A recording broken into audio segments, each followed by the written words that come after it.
Hello guys, আসসালামু আলাইকুম। আমি আপনাদের জন্য আজকে একটা নতুন ব্লগ নিয়ে এসেছি, শর্টস ব্লগ গাইজ। তো এখানে আমি আজকে আপনাদের সাথে আমার রাতের ডিনার শেয়ার করবো। ওকে, তো এখানে অনেক তরকারি রান্না করা হয়েছে। ওকে, আপনাদের সুবিধার্থের জন্য আমি ভিডিওটা অনেক ফাস্ট করে দিছি, বুঝতেছেন নাকি আপনারা জানি না। ওকে, তো এখানে আমাদের ভাত, তারপর অনেক তরকারি ছিল, সিমের তরকারি, তারপরে কই মাছ দিয়ে সিমের তরকারি, তারপরে ট্যাংরা মাছ, তারপরে ছিল সালাদ, আর অনেক কিছু ছিল, আর ছিল ধনেপাতা ভর্তা।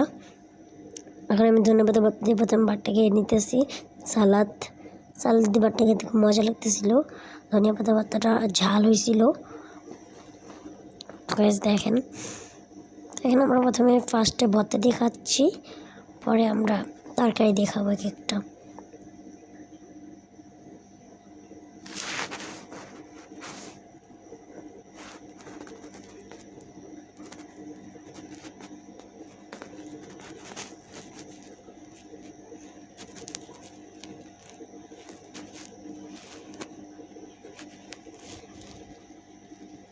পরে গেছে এখানে আমরা পেঁয়াজ দিয়ে খেয়ে নিলাম। ওকে, তারপরে এখন আমরা একটু ঝোল দিয়ে, মাছের ঝোল দিয়ে আর পেঁয়াজ দিয়ে আবার খাচ্ছিলাম সালাদ দিয়ে।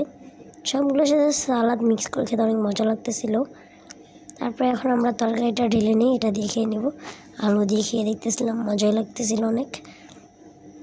তারপর আমাদের তরকারিটা নিয়ে তরকারি দিয়ে খাইনি, মাছটা ভাজি করার পর রান্না করা হয়েছিল, মজা হয়েছিল। আর এখানে বরাবর সিমের বীজ আমার অনেক পছন্দ। ওকে, তারপরে এখন আপনারা দেখতে পাচ্ছেন আমি একটু সাদা ভাত আসছে এখানে আমি একটু ভাত দিয়ে খাচ্ছিলাম। ওটা হচ্ছিল আমরা ট্যাংরা মাছ দিয়ে খাবো, আর প্রথমে এটা দিয়ে খেয়ে শেষ করে নিই। তো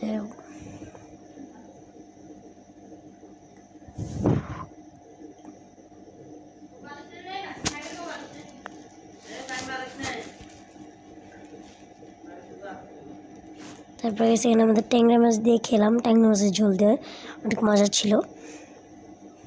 অনেকগুলো ট্যাংরা মাছ নিয়েছিলাম, ট্যাংরা মাছ দিয়ে খেতে অনেক মজা।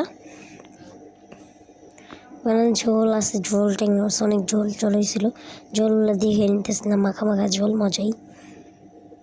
তারপরে আমরা পাশে সাদা ভাত রেখে দিয়েছি, এটা আমি একটা জিনিস দেখাবো, ইন্টারেস্টিং একটা জিনিস, আপনারা দেখেন।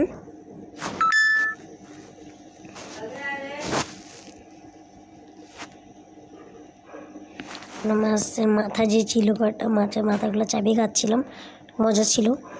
তারপরে আমি এটাকে ঝোলগুলো ভালো করে খেয়ে নিতেছিলাম। একটা ইন্টারেস্টিং জিনিস দেখাবো, দেখেন।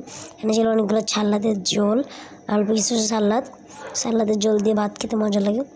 অল্প একটু ভাত খেলাম, আবার